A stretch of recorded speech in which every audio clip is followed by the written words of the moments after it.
right, now that the FDA has given full approval to Pfizer's COVID-19 vaccine, policymakers anticipate government agencies, universities, and private companies will start ramping up vaccine mandates.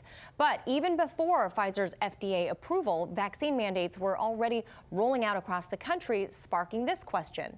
Who then is liable for injuries that might arise from COVID-19 shots? Trinity Chavez has that story.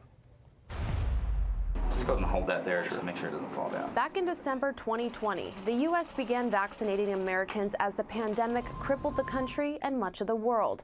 And while federal health officials have reiterated that mass vaccinations are the way out of the pandemic, recent data shows more than 45% of unvaccinated people don't want it, driven largely by widespread mistrust, especially if something goes wrong with the vaccine and no one is held responsible. That's because the federal government has granted companies like Pfizer and Moderna immunity from liability if something unintentionally goes wrong with their vaccines under the Public Readiness and Emergency Preparedness Act. It protects companies making or distributing critical medical supplies, such as vaccines and treatments, unless there's willful misconduct by the company. The protection lasts until 2024.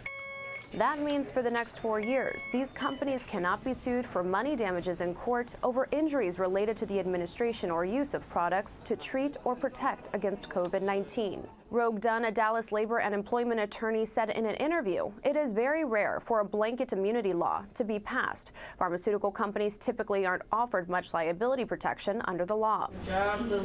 And while you also can't sue the Food and Drug Administration for authorizing a vaccine for emergency use, there are government programs that deal with these kinds of lawsuits. First, the National Vaccine Injury Compensation Program, or NVICP, and second, the Countermeasures Injury Compensation Program, or CICP, which was established by the PrEP Act. The first one was set up in the 80s, which deals with people who want to sue because of adverse side effects from the shots, like the flu or HPV shots. Federal courts are involved in those type of lawsuits, while the second covers COVID-19 vaccines and other special shots related to a health emergency.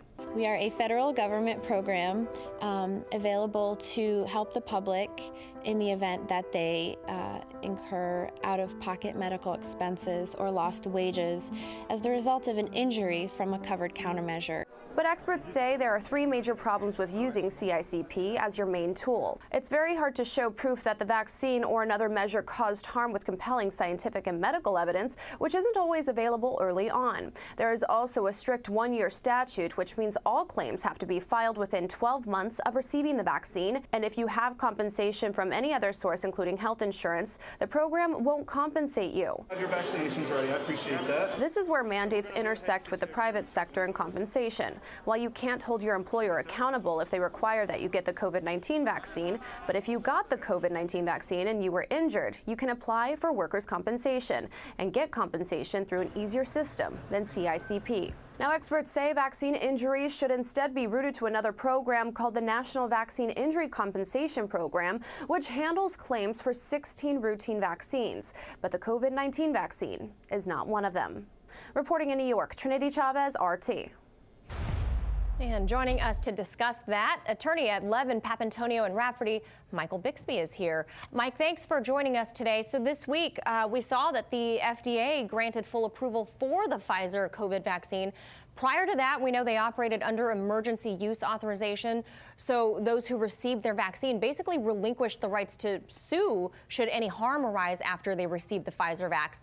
Now that they are fully FDA approved, like a polio vaccine or the measles vaccine, will Pfizer still be shielded from product liability through the normal court filings? The answer is yes, they will. And that's actually true. Normal court filings, what you think of, hey, if you're harmed, you need to go to state court or federal court, get your case in front of a jury, be able to find all the evidence, be able to search for the truth, prove your case if somebody's wronged you. That's not an option, and that's not unique to the COVID-19 vaccines. That's pretty much all vaccines. That's not available to them.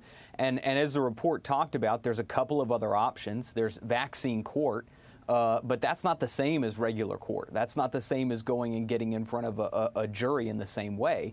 But as you pointed out, vaccine court's not available, and even the FDA approval's not going to change that.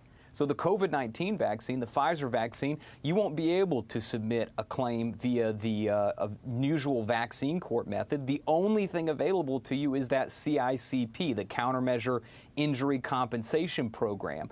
And that program does almost nothing. Professor Renee Gentry from George Washington University, she said about the vaccine CICP program that you'd have to go through for the COVID-19 vaccine, that you have the right to file a claim and you have the right to lose. There's no due process, there's no judge, there's no judicial appeal, and there's absolutely no transparency. It's been called repeatedly a black hole of a process that you go through with a nameless administrator, and the proof's in the pudding with it. In the last 10 years, less than 3 claims a year have been compensated through that program. So while Vaccine Court itself, it doesn't have the same procedural protections that you get in a state or federal court. You don't get to present the same evidence. You don't get to present to a jury of your peers like you would in a normal civil case. It's still much, much better than, say, the CICP program, which does virtually nothing. And the Vaccine Court, like I said, is still flawed. The process can take 10 years. There's strict limitations on damages. It's limited to only certain vaccines, but it would be a heck of a lot better than the CIPC program. Now, let me ask you this, Michael. The NVICP, aka Vaccine Court, works similar to a traditional civil court. However, there are only a limited number of types of vaccine cases they will hear. Why have they not added the various COVID vaccines to this list? That's a great question. And frankly, the answer is probably that more people aren't asking that question, because most people aren't even aware that this weird legal system, this special legal system, even exists at all. There has been some legislation introduced. There's a Vaccine Court Modernization Act that has been introduced. It has not passed, and I don't think has garnered a lot of attention or a lot of support, that would actually add COVID vaccines to the Vaccine Court list. And that would be in a more fair system, at least compared to the CICP, although a very flawed and imperfect system. I would argue that that would actually be a much better thing, frankly, for the vaccine in general. This isn't necessarily an anti-vaccine thing. Personally, I'm vaccinated. I have the Pfizer vaccine. I think this would be a good thing for vaccine hesitancy for a lot of people who don't want to get it. And this is a concern that a lot of people don't want to get it, and then they're being told, or if they understand, hey, if something bad does happen, if there is an adverse side effect, there's basically nothing for you to do. So this is a good thing. It doesn't need to be seen as anti-vaccine. This is something it's fair. We're asking people to do it. There needs to be some sort of accountability and system. The Vaccine Court, again, while imperfect, and I would argue there's a lot that could be done to make that system more fair, because there's a lot of unfairness built into that system, but it would be better, I think, to add in COVID vaccines to the Vaccine Court compared to where they are right now. I agree with all of that sentiment. Real quickly, Michael, according to the rules of the NVICP and the CDC, healthcare providers are legally obligated to give everyone a VIS, a vaccine info statement, a document describing what the vaccine is for, who should get it, who shouldn't get it, in simple terms. That is required under the National Childhood Vaccine Injury Act of 1986. There is evidence to suggest that this has not been done with the 3 COVID vaccines available in America. Whether or not anyone's been injured by these vaccines, is that enough grounds for an upcoming wave of class action lawsuits?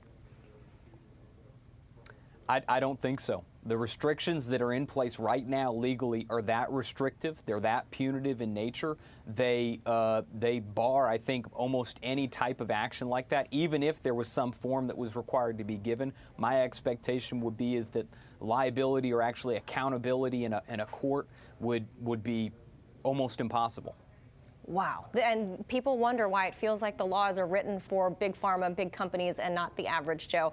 Michael Bixby, attorney at Levin Papantonio Rafferty, thank you so much.